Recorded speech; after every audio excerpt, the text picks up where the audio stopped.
Bienvenidos y bienvenidas a una edición más de Temas y Debates. Les saluda Ricardo Sosa. Hoy es martes 23 de marzo del año 2021. Avanzamos en la semana productiva, esta semana que vamos a tener una pausa para desarrollar luego todas las actividades de las vacaciones de verano 2021. En ese marco es importante reflexionar y hacer una revisión de cómo avanza la pandemia del COVID-19 en el mundo y por supuesto cuál es el impacto en El Salvador. Para ello me acompaña el doctor Jorge Panameño, médico infectólogo, quien cuenta con una maestría en todo lo que son enfermedades tropicales, pero con énfasis en las infecciosas, y ha sido un bastión académico, intelectual, previo a la llegada del COVID-19, en poder estar a través de este espacio. Nosotros fuimos los primeros a finales de enero y febrero en comenzar a conversar con el doctor Panameño y otros colegas de él para poder ilustrarlo, orientarle, educarle sobre lo que venía a El Salvador y que llegó hace un año, en marzo del 2020. Doctor Panameño, gracias por aceptar mi invitación. Qué bueno estar nuevamente con el set. En el set agradezco públicamente toda su contribución que durante el confinamiento y los meses del año 2020 usted siempre nos colaboró de manera virtual y ahora podemos estar nuevamente en el set. Bienvenido. Gracias. Es siempre un privilegio poder dirigir a la nación, a la opinión pública, la ciudadanía, con la intención de ayudar a formar opinión, porque después de un año de esta situación, y hay que hacer contexto, muchas cosas que han dañado y que han a veces obstaculizado la respuesta a la pandemia han sido las noticias falsas, la mala información que ha circulado y que a veces proviene de fuentes que no deberían tener ninguna credibilidad, pero causan temor y aprehensión sobre un fenómeno que debe enfrentarse desde el punto de vista científico y académico para poder abordarlo de la mejor manera posible y en su momento derrotarlo, ¿verdad? Entonces estoy altamente agradecido con usted, Ricardo, y con aquellos que nos permiten llegar a su hogar en estas horas que son valiosas para poder conversar sobre este problema que aún está latente y que no podemos bajar la guardia.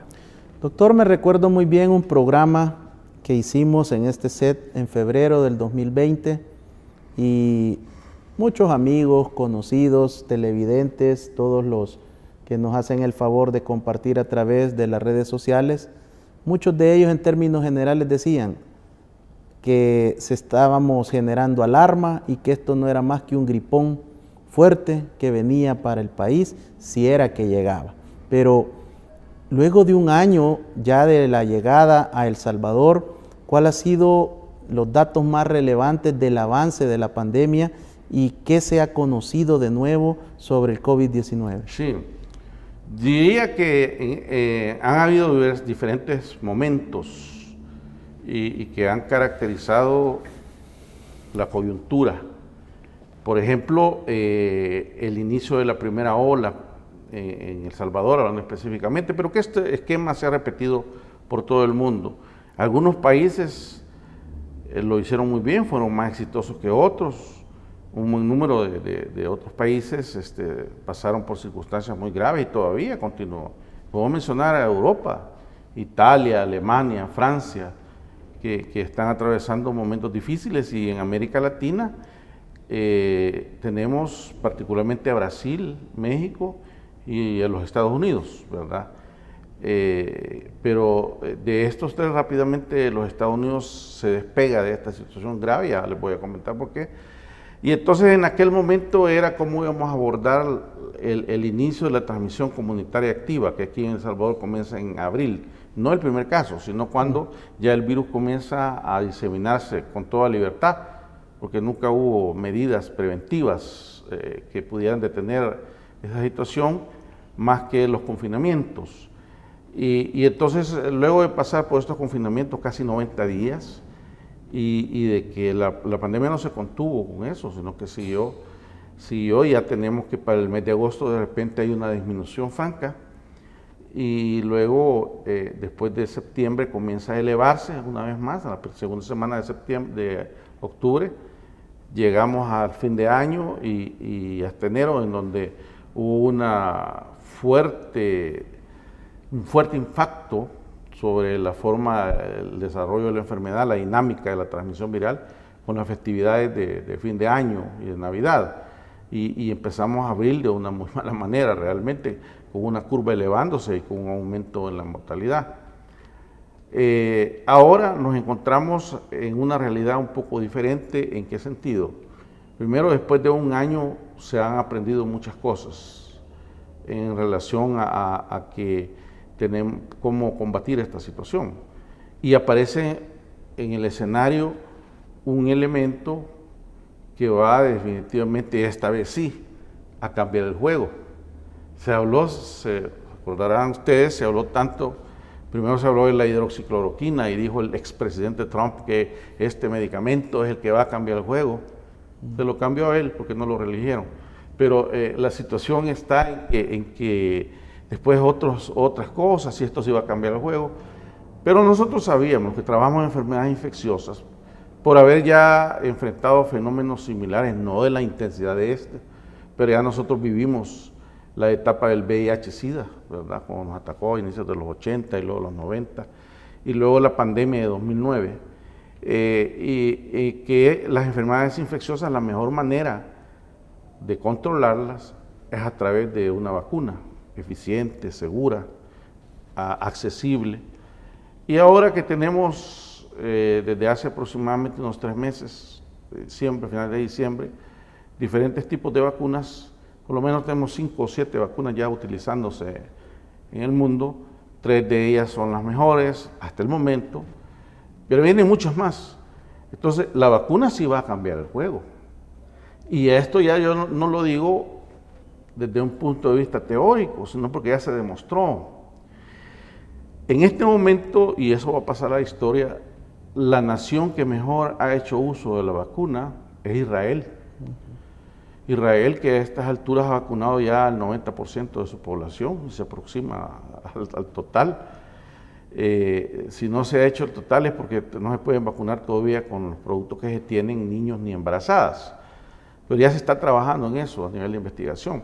Pero el punto es que en Israel, y luego esto se replicó en Inglaterra,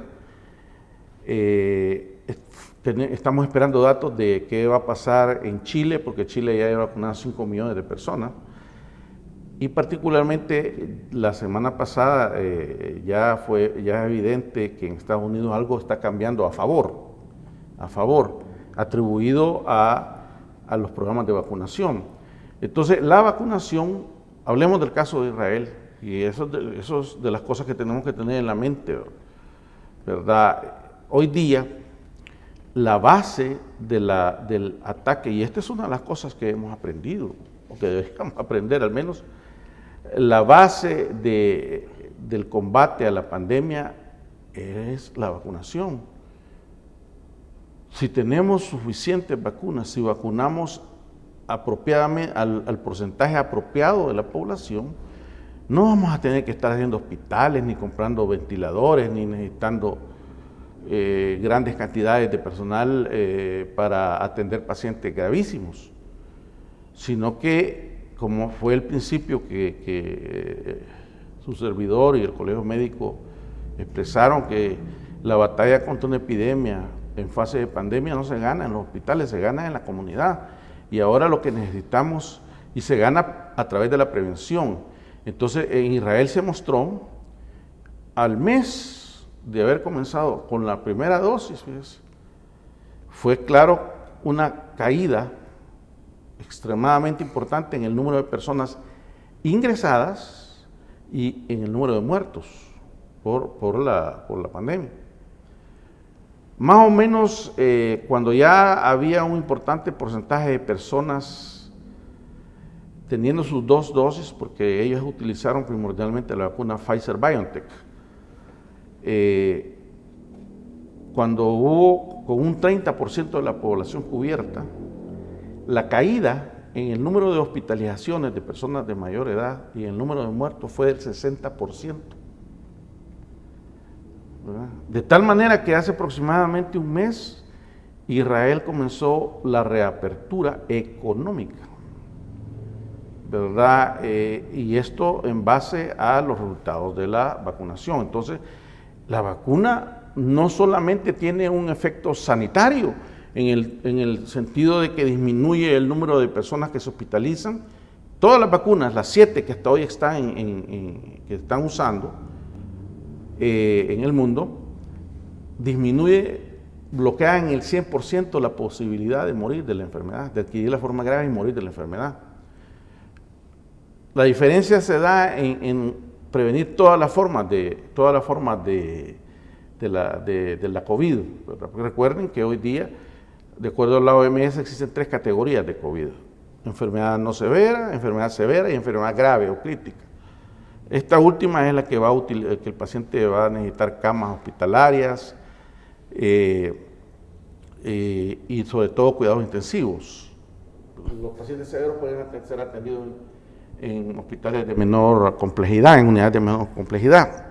El punto es entonces que la vacunación se convierte en la piedra angular, no la única, porque ahí tendremos tiempo de hablar de los desafíos. Hay amenazas y hay desafíos, y hay oportunidades. La mayor oportunidad que tenemos es con la vacuna. Y ahí viene una serie de discusiones: cuál vacuna utilizar, cuál es la mejor vacuna. La mejor vacuna es la que se puede duplicar, debido a que lamentablemente el mundo, ningún proveedor, ningún fabricante de vacunas tiene la capacidad de abastecer la demanda mundial, ninguno. Y eso ha generado una carestía de vacunas, pero decíamos de las cosas actuales, palpitantes para la pandemia. Entonces la vacuna es una de estas. Tendremos algún momento, unos minutos después, para que yo les explique cuáles son las vacunas que hay, las ventajas de una sobre la otra y cuál es la realidad que enfrentamos en El Salvador. Por otro lado, hay otro tema bien importante que es altamente preocupante. Uno de esos, y que tiene que ver con el futuro de esta pandemia, y me refiero a las cepas mutantes o variantes genéticas de las cepas del virus que circula.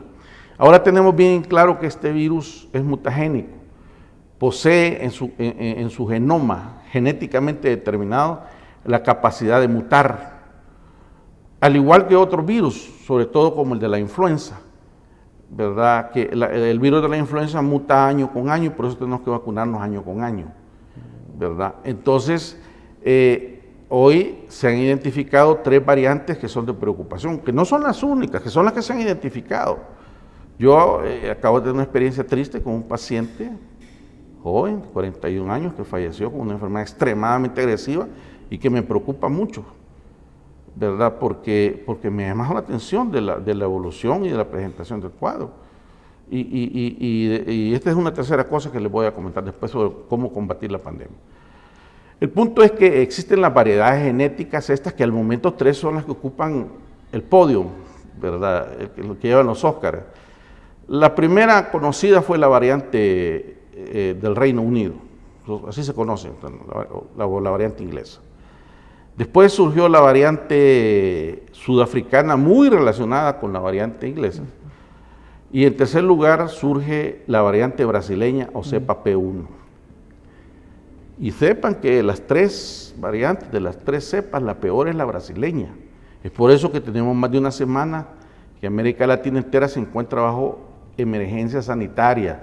Algo que no hemos oído mucho, pero sepan ustedes que la OMS ha declarado que América Latina se encuentra en emergencia sanitaria, porque hay un riesgo grande, muy grande, de que esta variedad P1, que se identificó y se originó en Brasil, en Manaus, en la ciudad de Manaus, y que ahora es la que está causando el drama terrible que se vive en esta nación,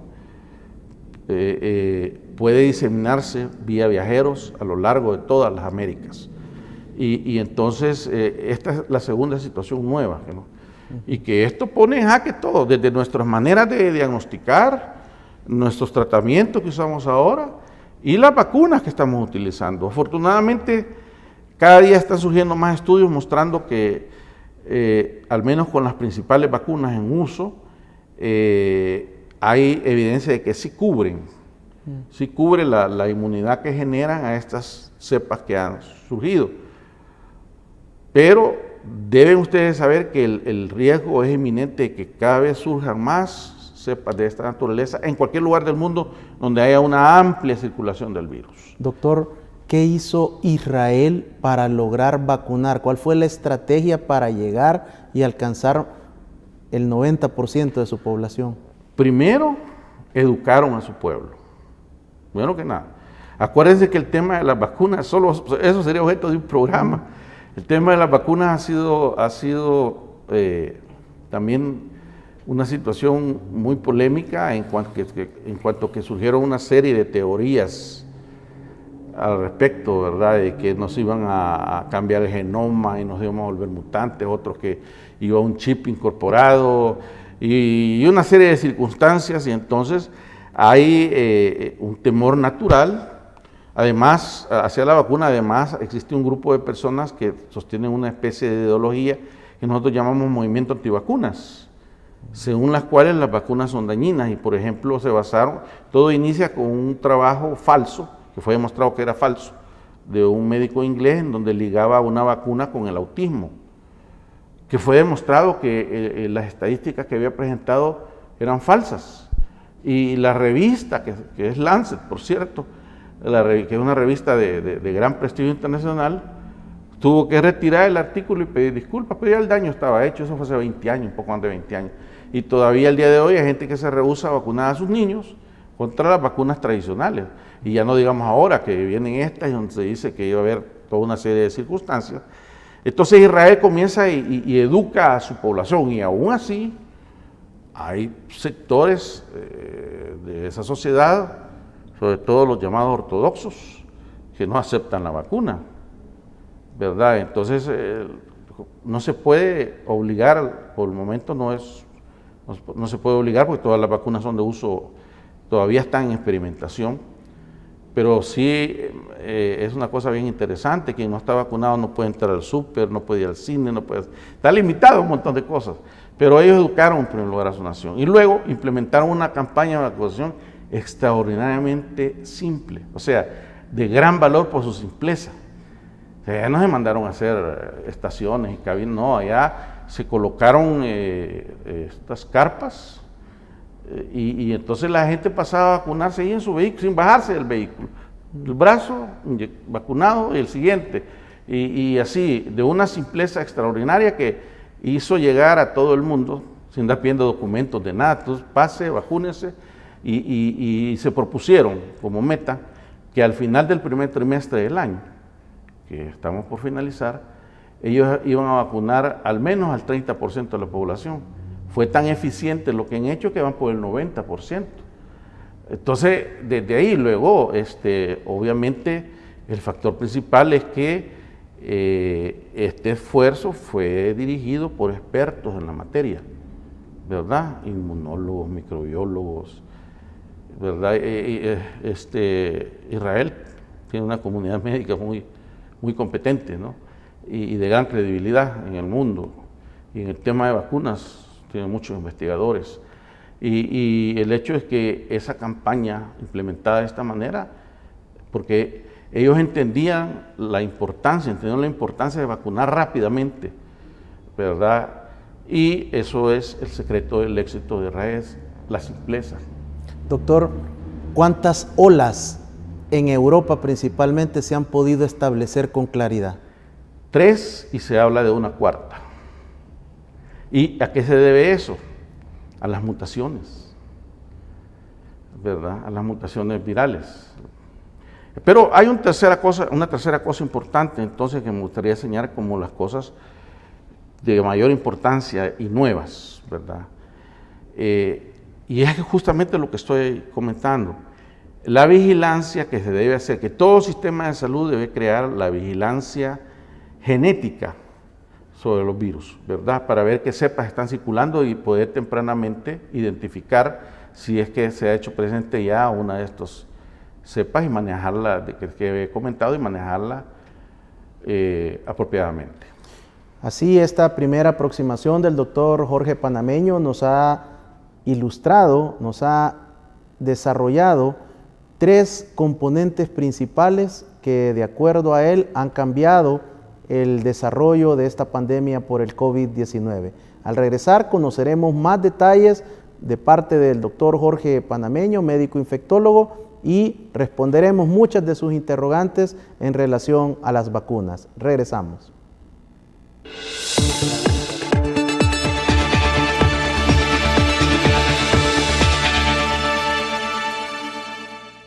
Sisecor App, la única aplicación de seguridad.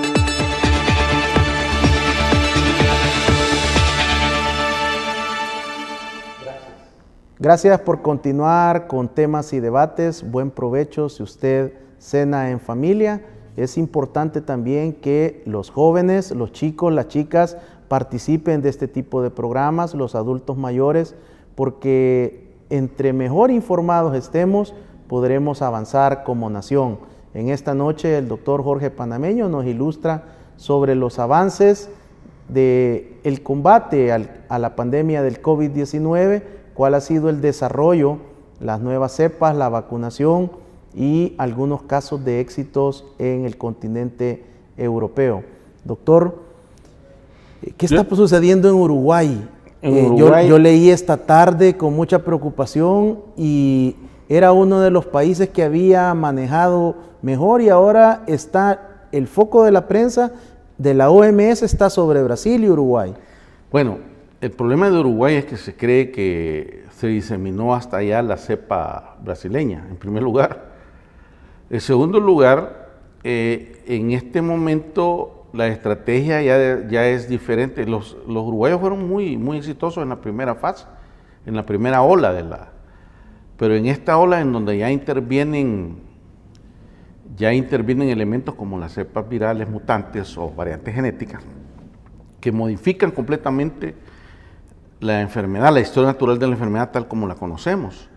Entonces eso dificulta grandemente montar una respuesta apropiada. Porque una de las cosas complejas que tienen estas nuevas cepas es que son más eficientes en cuanto a transmisión, a contagio, entre un 30 y un 70% más que las cepas que han circulado hasta hoy, más contagiosas, ¿verdad? Entonces, no importa. ¿Más eficiente qué es, doctor? Contagian de manera más fácil y con mayor alcance. Por ejemplo, ya comienzan a afectar a personas en edades jóvenes, sanas, ¿verdad? Niños incluso. Y la enfermedad se vuelve, eso es más eficiente. Es decir, esto lo medimos nosotros con una cosa que se llama R0, índice de contagiosidad. Por ejemplo, el índice de contagiosidad que originalmente se le describió al SARS-CoV-2 en China era entre 2 y 3. Una persona podía contagiar de 2 a 3, pero ya estas pueden llegar a 10, a 12 personas, una sola que contagie. Entonces, tomar medidas que contengan eso a la velocidad que el virus se expande es extremadamente difícil y lleva a que suceda lo que está sucediendo, que te saturen el sistema de salud, porque entre más pacientes se infecten, va a haber el porcentaje que desarrollan enfermedad grave aumenta, y sobre todo con esta cepa nueva brasileña. Ese es el mayor problema ahí. Y entre eso, ¿cuál es la solución? La solución es la vacuna. Porque ya no sirve de nada, porque aunque nosotros vengamos y confinemos, al confinar lo que vamos a generar es brotes domiciliares, intradomiciliares, ¿verdad? Entonces, la falta de vacunas en cantidad apropiada también está asociada a esta situación. Y ese es un espejo en el cual debemos vernos todos, ¿verdad? Doctor, pero yo me recuerdo muy bien que usted y otros colegas suyos han insistido en la focalización, en el trabajo comunitario, pero lo que estamos viendo en Europa es otra vez encierros totales. Sí, porque en estos países, y hablemos con toda claridad, de Italia, de Alemania, de Francia, que son los que están en estas situaciones, no se siguió este modelo. Este modelo fue particularmente utilizado por los asiáticos, y me refiero a Taiwán y a Singapur, que son los dos, Vietnam, ¿verdad? Si usted ve en el ranking de clasificación de los países más exitosos en el manejo de la pandemia, estos tres países ocupan lugares privilegiados. Entonces ellos nunca dejaron de estar vigilando activamente cualquier paciente que fuera positivo, van inmediatamente allá y lo aíslan y le realizan estudios de secuenciación genética para ver, porque todo el mundo está preocupado por la diseminación de esta cepa, pero controlan los focos tempranamente. Esto sigue siendo válido, por eso decía que no solo la vacuna, aunque tengamos acceso a una vacuna apropiada, siempre estaremos bajo riesgo de que produzca un estallido, ¿verdad? Y si se baja la guardia en ese sentido y se deja de utilizar la metodología clásica de la epidemiología, esto puede suceder. Entonces, la vacuna forma parte de una estrategia compleja que conlleva continuar vigilando, haciendo vigilancia epidemiológica activa, cada caso nuevo que surja, investigar a sus contactos y aislarlo, e inmediatamente buscar y secuenciar qué tipo de cepa es la que está. Si a esto le unamos la de la vacuna, y además, y de forma importante, salvadoreños, entendamos que las medidas de prevención, como el uso de mascarilla, el distanciamiento seguro, el evitar aglomeraciones, nos van a acompañar por un buen tiempo, a lo mejor por un par de años, ¿verdad? Entonces, si se baja la guardia en eso, y además le suma que no tiene vacunas, eso es lo que sucede. Doctor, 7 vacunas, usted dice, la mejor es la que me puedo poner, es como el carro, el mejor es el que puedo pagar. En esa dirección, ¿qué podemos hablar sobre las vacunas? Hay muchos mitos, estos no están ajenos a la cultura salvadoreña, sí, que me van a dejar infértil, que es control de la natalidad, que voy a mutar, que me van a modificar órganos, etc. ¿Qué podemos decirle a todos los televidentes y cibernautas esta noche para poder orientarlos, educarlos y crear esa conciencia de lo que usted nos habla de la vacunación? Sí, sin tratar de hacer propaganda de ningún tipo, pero esa es una pregunta que me hacen todos los días. Todos los días yo recibo mensajes de mis pacientes o me llaman por teléfono y me preguntan esto, y colegas incluso. Yo les digo, ¿ustedes creen que si eso fuera cierto, Israel hubiera vacunado al 90% de su población? Digamos que nosotros tenemos problemas de escolaridad, Latinoamérica entera, y de una serie de situaciones complejas en cuanto a que quienes toman decisiones y cosas de esas, pero preguntémonos en una nación como la de Israel o como Inglaterra, que ahorita Inglaterra ya comienza a colectar frutos en algunas zonas de su vacunación. Hubieran vacunado a un porcentaje tan alto de la población sabiendo que eso iba a pasar. Bueno, un día de estos alguien mandó una fake news que decía que una gran científica había dicho que el 30% de los que se iban vacunados iban a fallecer en los próximos 6 meses. Entonces, el 30% de la población israelita va a fallecer, y así lo aceptaron las autoridades. O sea, desde ahí comienzan a ver cómo no es cierto este tema de la vacuna. Lo que pasa es que las tecnologías cambian, y a raíz de lo que pasó en 2009 con la pandemia de influenza porcina, que se conoció, pero influenza H1N1, cuando se comenzó a trabajar en vacunas, cuando se terminó de producir las vacunas, ya había terminado la pandemia, ¿verdad? Y entonces, desde entonces se comenzó a trabajar las nuevas tecnologías, sobre todo las basadas en ARN mensajero y el uso de adenovirus. Estas tienen 20 años de estarse desarrollando, y existen ya algunas vacunas, como hay una vacuna muy efectiva contra ébola, y hay grandes avances en vacunas contra VIH que ahora han visto detenido su desarrollo por la urgencia de lo que estamos necesitando. Entonces realmente las vacunas, antes de utilizarlas, deben ser aprobadas por unas agencias reguladoras y son sometidas a una valoración, entre otras cosas, que se llama revisión por pares, en donde personas que tienen la adecuada formación académica y científica evalúan el resultado de los estudios, el peso de las pruebas en un comité, ¿verdad?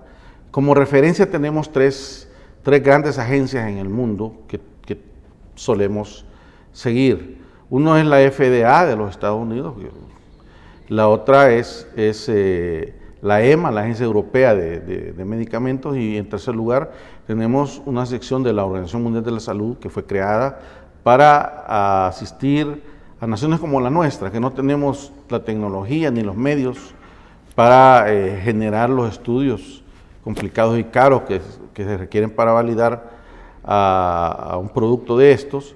Y entonces se toman en cuenta estas situaciones cuyos grupos, cada fase de investigación exige en ocasiones hasta 30,000 personas que han participado de ese estudio. Y ahí es en donde se valoró y se ha ido dando autorización. Sí, tenemos que reconocer que ha sido autorización de urgencia, porque normalmente estos estudios duran hasta 5 años, pero no podemos esperar 5 años. Entonces, algunas cosas se están todavía estudiando en el día a día, y hay preguntas que no tienen respuesta en este momento. Si alguien aquí preguntara cuánto tiempo va a durar la protección que genera las vacunas actualmente, nadie sabe. Todavía los estudios no han terminado, ya están habiendo ciertos datos, unos hablan de 9 meses, otros hablan de 5 años, pero con certeza nadie sabe. Y nadie le va a poder responder a esa pregunta. Por eso es que la vacunación hoy día es voluntaria, ¿verdad? Si alguien quiere se vacuna, si no quiere no se vacuna. Pero ¿cuál es nuestra recomendación? Como especialistas en la materia, hay que vacunarse con la vacuna que esté accesible, porque lamentablemente hay un fenómeno que desnudó el tema de las vacunas en el mundo, y es la inequidad, ¿verdad? 10 países en el mundo acaparan en este momento la casi totalidad de vacunas, y el resto de nosotros estamos haciendo una fila. ¿Y cómo han llegado? Una fila en la cual casi que es de beneficencia, ¿verdad? En donde hay que esperar como un comedor popular a que nos llegue el momento de que nos sirvan. Y así es la situación real en el mundo. Eso hace que en todas partes las vacunas escaseen, y por eso la OMS elaboró se llama una hoja de ruta en cuanto a prioridades, en cuanto a priorizar. Entonces las vacunas se usan con 2 objetivos. El primer objetivo, y eso dependiendo de si yo tengo la cantidad de vacunas que tenga disponible, porque en algunas ocasiones ni aunque las quiera comprar, no hay quien provea. Entonces, 2 objetivos para usar las vacunas. El primero, yo llamo el objetivo A, es disminuir la mortalidad, la letalidad asociada a la enfermedad. Entonces, ahí yo incluyo 2 situaciones particulares, ¿verdad? Primero, hay que proteger al personal de la salud, público y privado, porque los pacientes que asisten en lo privado a curarse de su enfermedad COVID-19 tienen el mismo virus que los que asisten a lo público, ¿no? El mismo virus, igual. De los 84 médicos muertos, el 50% en esta situación, el 50% por lo menos provenían del área privada, ¿verdad? Y por eso es que hemos estado insistiendo en que los médicos en el sector privado también deben ser protegidos como personal de primera línea, tal y como lo establece el mecanismo COVAX, que fue firmado, ¿verdad?, por las diferentes autoridades y gobiernos que se han beneficiado de dicho mecanismo. Entonces, primero protegemos al personal de la salud de riesgo, después protegemos a el personal de alto riesgo, no el personal, sino todos los pacientes de alto riesgo, así es como se inició en todo el mundo. Ustedes recordarán las primeras dosis de aplicación que hubieron en el mundo, en Inglaterra y en Estados Unidos, fueron en Inglaterra ancianos, en Estados Unidos profesionales de la salud, y hay algunos países como en Israel que combinaron las cosas. Entonces, y ahí se va en fases, dependiendo de la disponibilidad de vacunas, hasta llegar a la población en general, ¿verdad? Que a la verdad, y luego pasamos al segundo objetivo de la vacunación, que yo llamo el objetivo B. ¿Y cuál es el objetivo B? Parar la pandemia. Pero ojo, fíjense bien, son dos cosas muy diferentes. Disminuir la letalidad no significa parar la pandemia o parar la transmisión del virus. ¿Cómo se logra esto? Entonces hay que vacunar a un porcentaje de la población que llegue a ser lo suficientemente alto como para que se establezca una especie de muralla inmunológica que algunos llaman inmunidad de grupo, inmunidad de rebaño, pero se establece un muro en donde en ese muro el virus topa con ese muro y no pasa de ahí porque las personas están con anticuerpos neutralizantes que destruyen el virus inmediatamente, entra el organismo. Entonces, eso es una muralla. Este porcentaje de población va a defender a los que están atrás, pero para eso se requiere que sea un número estratégico, un porcentaje estratégico de la población de una nación o región. En el caso de El Salvador, que nuestra población oscila casi por los 7 millones de habitantes, necesitamos vacunar un mínimo de 4.7 a 5 millones de personas para alcanzar ese objetivo B. Bien, estoy hablando de bajar la letalidad, sino de parar la transmisión, porque existe la posibilidad de parar la transmisión del virus si se vacuna en ese porcentaje. Entonces ahí, ¿de qué estamos hablando? Redondeemos, ya hablamos de 5 millones de salvadoreños para hacer el ejercicio. Si usamos vacuna de 2 dosis, significan 10 millones de dosis de vacuna. Si usamos, hay 2 vacunas en este momento que son de una sola dosis. La única autorizada en nuestro medio, no en nuestro medio, sino por la FDA, es la Johnson & Johnson, que es de una sola dosis, ¿verdad? Pero las demás vacunas todas requieren de 2 dosis, a excepción de la vacuna rusa Gamaleya, conocida como Sputnik 5, que tiene la capacidad demostrada de que inmuniza plenamente de 3 semanas después de la primera dosis. Todas las demás tienen que cumplirse la segunda dosis para alcanzar inmunidad plena, y eso significa entonces que si vamos a utilizar una vacuna de 2 dosis, necesitamos por 10 millones de dosis en total, ¿verdad?, para poder cumplir el cometido, que es parar la transmisión.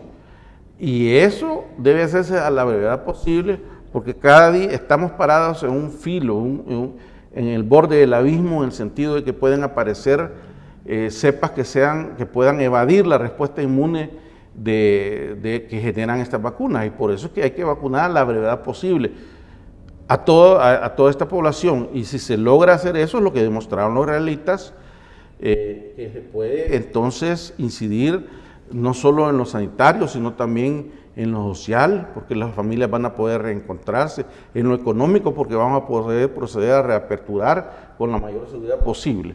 Entonces, de las vacunas que existen, para mencionarlas por nombre, hay 3 disponibles en Estados Unidos de Norteamérica en este momento, y que de ellas antier ingresó un lote de la vacuna considerada como número 1 en el mundo, que es la Pfizer-BioNTech.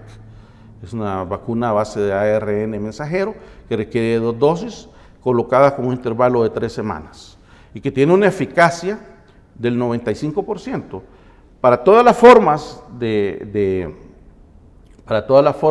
COVID.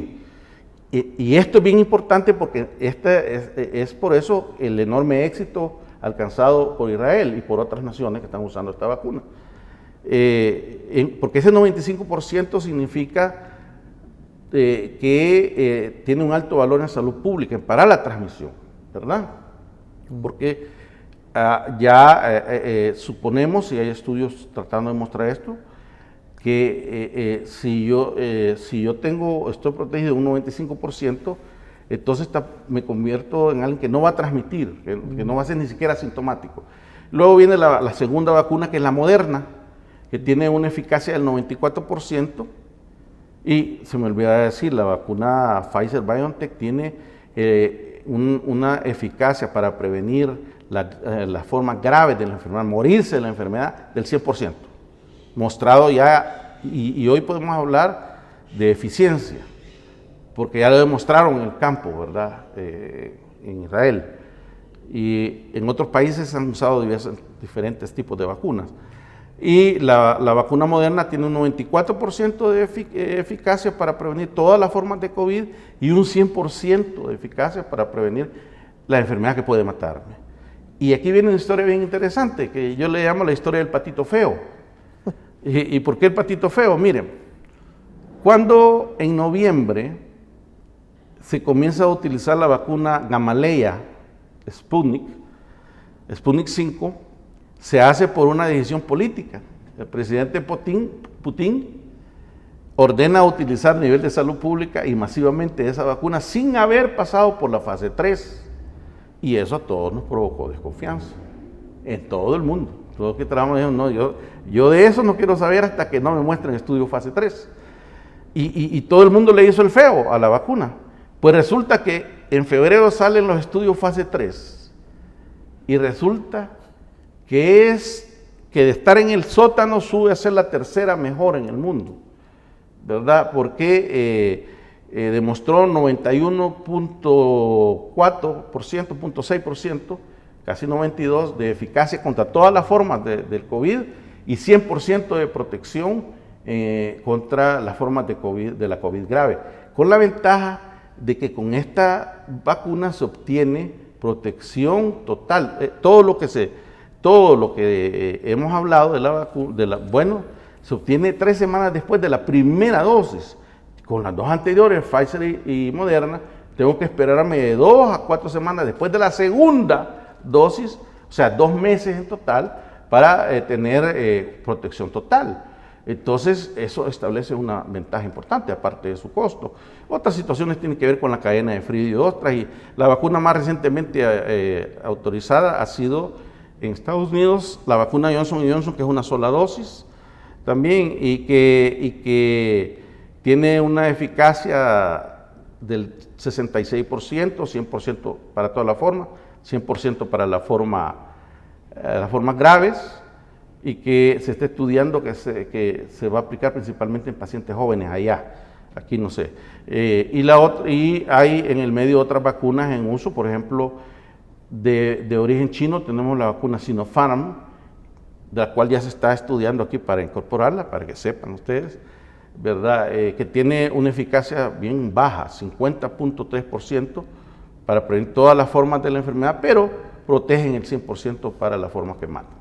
Muchas gracias, doctor, por esta amplia explicación. Continuaremos en el último bloque conociendo más sobre las vacunas y los consejos prácticos de parte del doctor panameño para la temporada de vacaciones de verano, que se da ese banderillazo de salida este próximo viernes. Al regresar.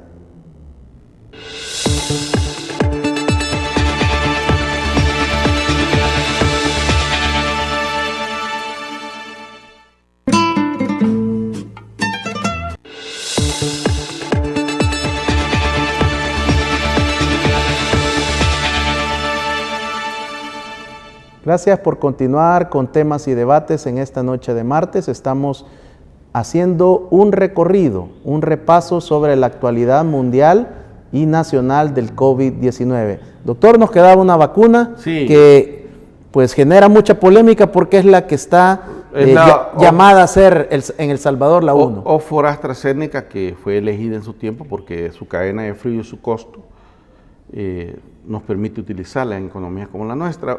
Últimamente ha sido objeto de mucha controversia, pero les voy a decir que hasta el día de hoy ninguna de estas controversias ha mostrado ser lo suficientemente significativa en términos estadísticos como para que se aconseje abandonar el uso de la vacuna. Por lo contrario, el personal que está recibiéndola debe continuar recibiéndola ya se están despejando la mayor parte de dudas. Fue nuestra posición de siempre que es una vacuna aceptable y que realmente protege en el 100% para las formas graves, y está aplicando actualmente. ¿Verdad? ¿Efectividad? 62, depende del estudio, 62, 70 y hasta el 82% en determinadas circunstancias, y 100% en contra de todas las formas graves de la enfermedad. O sea que puede que yo desarrolle una enfermedad, pero esta va a ser no severa, y muy poco probable que yo muera de la enfermedad si estoy con esta vacuna. 2-3 semanas después de la segunda dosis, la inmunidad se alcanza a partir de la segunda semana de la segunda dosis. Aunque hoy hay unos estudios bien interesantes mostrando que si yo me tardo hasta 3 meses en ponerme la segunda dosis, aumento la eficacia al 82%. Por eso que se ha decidido la segunda dosis aplicarla en 12 semanas. Algunos países hay alguna evidencia de que probablemente los que ya se infectaron y padecieron la enfermedad con la vacuna Pfizer-BioNTech sería con una dosis suficiente, que es la política oficial de Francia en este momento. Doctor, tenemos mucha participación en nuestras multiplataformas de redes sociales, pero las principales consultas son vinculadas a una reinfección. Alguien que ya dio positivo, que guardó su incapacidad, ¿se puede volver a infectar en el caso de El Salvador? Absolutamente. Solo en El Salvador, el grupo de virología que secuencia, que es el único que puede secuenciar en este país, son unos jóvenes brillantes que están a cargo de eso, han descrito por lo menos 6 cepas diferentes. Entonces, circulando, ninguna tiene las cosas esas feas de lo que mencioné anteriormente hasta este momento. Entonces uno puede reinfectarse con una cepa diferente, y eso lo vemos todos los días actualmente. Personas que se infectaron en mayo, en junio, en julio, agosto con prueba positiva, vuelven a desarrollar cuadros con pruebas nuevamente positivas. Eso es un fenómeno ya plenamente demostrado y es posible reinfectarse. Por eso no podemos, aunque yo haya padecido la enfermedad, abandonar la mascarilla, el distanciamiento, el lavado de manos, ¿verdad? Esto es bien importante. ¿Qué hay de cierto con los supuestos 3 meses seguros? No, en lo absoluto. Es polémico el tema de la inmunidad generada por la infección activa. Un estudio, por ejemplo, en España, que se aplicó en 35,000 personas, todas positivas a la PCR, el 40% no levantó anticuerpos. Nunca hubo anticuerpos detectables. Pero las vacunas sí producen un efecto mucho más potente que la infección natural en la mayor parte de las veces. Doctor, otra consulta frecuente sigue siendo en nuestras multiplataformas. ¿Qué pasa con un miembro de la familia que logra salir de los 13, 14, 15 días de su proceso, pero hay otros en la misma vivienda positivos?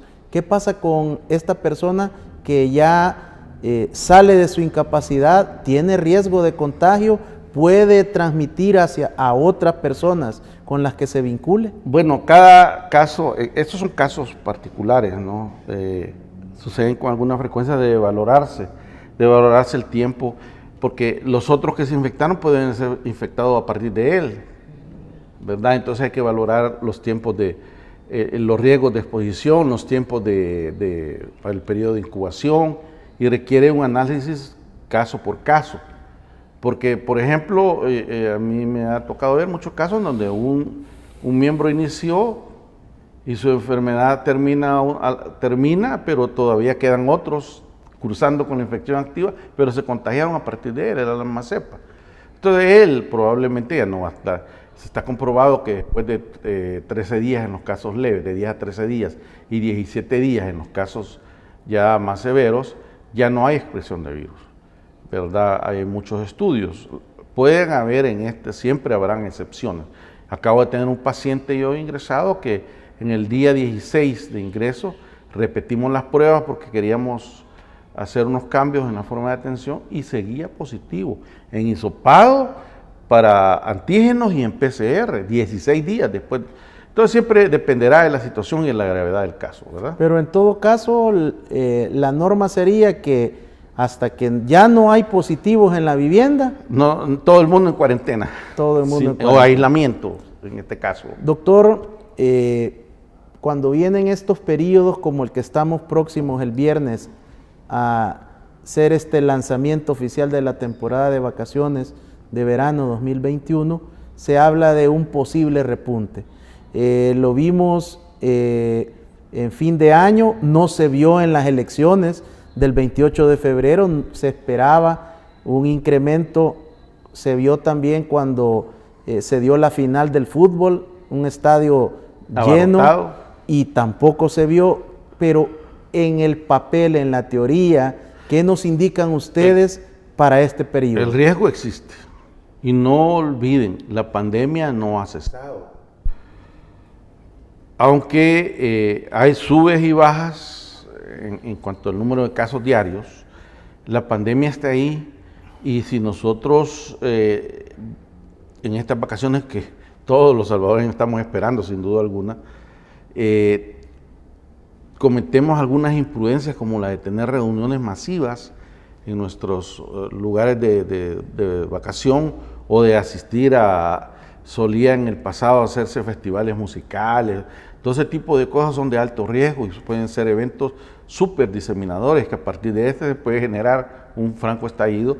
No se deberían hacer. Entonces todavía estamos en pandemia, todavía hay un riesgo enorme de que una persona asintomática lleve la infección a una reunión familiar y esto genere tragedias. Así que seamos prudentes, tenemos que seguir usando la mascarilla, tenemos que seguir usando el distanciamiento, tenemos que seguir evitando las aglomeraciones, tenemos que seguirnos lavando las manos con agua y jabón, y si no hay, pues con alcohol gel, porque todavía el virus está ahí y en ninguna manera el riesgo ha decaído. En los ranchos privados, pues ahí puede existir un distanciamiento físico considerable, pero ¿qué sucede con aquellos familiares o amigos que tenemos semanas o meses de no ver y llegan al rancho? ¿Qué se puede hacer? Bueno, en primer lugar, recordarles que el abrazo que le dé puede ser el último que le dé en la vida, ¿verdad? O sea, toda persona que llegue y que no forme parte de nuestro círculo familiar en el hogar, y llega ahí, tiene que usar mascarilla y guardar su distanciamiento, no hay de otra, sea quien sea. Puede ser mi hijo, un papá, me tiene que guardar, porque de ahí puede surgir una circunstancia difícil. Y eso va a seguir siendo así hasta que estemos plenamente vacunados.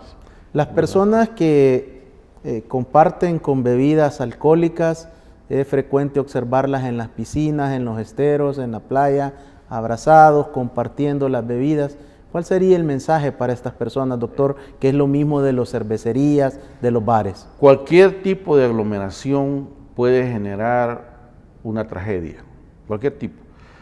Si nosotros no podemos estar a menos de 2 metros, persona y persona, en un ambiente al aire libre, donde hay adecuada ventilación, los riesgos disminuyen. No vamos a estar en la piscina con la mascarilla, ¿verdad? Pero hay que guardar la distancia, compartir vasos y bebidas también. Recuerde que la saliva es un poderoso medio de transmisión, ¿verdad? Así que seamos prudentes. Ya los salvadoreños hemos demostrado prudencia. En agosto del año pasado estábamos aterrados por lo que podía pasar, pero la población respondió adecuadamente y no hubo tampoco un aumento de casos. Así que es cuestión de conciencia, ¿verdad? Protejámonos a nosotros y a aquellos que amamos, a nuestros amigos, a nuestros vecinos, porque después no sirve de nada llorar. Doctor, una pregunta muy polémica. La piscina, ¿qué tanto se ha demostrado que puede transmitirse COVID-19 en el agua? Sí, la piscina es sometida a los cuidados, sobre todo el uso de cloro. Mata muy eficazmente al coronavirus, ¿verdad? Entonces, no ha habido casos en los cuales a partir de estar en una piscina y por el agua de la piscina se ha adquirido COVID. Es más por estar cerca el uno del otro. Ese es el verdadero riesgo. Las piscinas, si son adecuadamente tratadas, llevan cloro y otras cosas que matan eficazmente. Piscinas no tratadas, como también en estos ranchos que alquilan para esta temporada, que solo le echaron una vez y ya toda la semana nada. Sí, si no se trata apropiadamente, el riesgo es grande. Quiero recordarles una cosa importante. El virus también va a transmitirse por las heces fecales humanas. Y sobre todo cuando nosotros tenemos formas digestivas, porque muchas COVID van a debutar con diarrea. Entonces ahí la fuente de entrada fue oral y el intestino es el área donde invade el organismo. Entonces, si la piscina no es adecuadamente tratada para evitar estos riesgos, hay problemas. ¿Qué podemos esperar de lo que falta de estos 9 meses del 2021? Tendremos que mantenernos como hasta este día con las disposiciones, mascarilla, distanciamiento, lavado de manos. Aún que se nos vacune, porque hay un error que se está cometiendo, es que hay personas que se les aplica la primera dosis de la vacuna y entonces ya con una dosis, primero sienten que salen de ahí inmunizadas y segundo que con una dosis es suficiente. Ninguna de las dos situaciones, ¿verdad? Es decir, tiene que pasar un tiempo. Ya les dije que solo la vacuna rusa es la única que con la primera dosis inmuniza. El resto, las que son hechas para una sola dosis, en este caso la Johnson & Johnson, que están en uso. Entonces, las demás que son de 2 dosis, una sola dosis no me ha inmunizado y va a llevar un periodo que dura no menos de 2 semanas antes de comenzar a generar una respuesta de anticuerpos que ni siquiera son protectores hasta no recibir la segunda dosis. Doctor, muchas gracias por haberme acompañado, por aceptar mi invitación. Sabemos de que usted está con alta demanda de consultas, pero siempre hace el espacio para estar con nosotros, para orientar, educar, sensibilizar y traer lo más actualizado de esta pandemia. Muchas gracias. Un gusto y deseo bendiciones para la nación, para El Salvador. Que el Señor tenga misericordia de todos nosotros y que para el resto del año no olvidemos guardar las medidas del caso y que ojalá que tengamos muy pronto una distribución masiva de vacunas para proteger al pueblo. Muchas gracias. Así la participación del doctor Jorge Panameño, médico infectólogo, que tiene un máster en medicina tropical con una subespecialidad y especialidad en infectología y otras áreas. Creo que es importante que usted pueda valorar y reflexionar sobre los consejos, sobre las recomendaciones, sobre la información actualizada que en esta noche el doctor Panameño le ha transmitido a través de la señal abierta, los cables y las multiplataformas de redes sociales a través de Canal 67. Más de 20 programas hemos desarrollado de orientación sobre el COVID-19 y seguiremos insistiendo mes a mes hasta que podamos como país estar en una fase de control y de educación. Que Dios le bendiga, abrace la vida.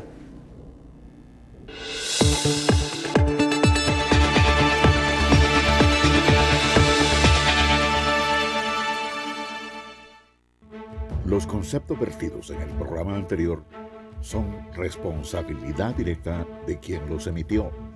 En ningún momento representan la línea editorial de esta estación televisora.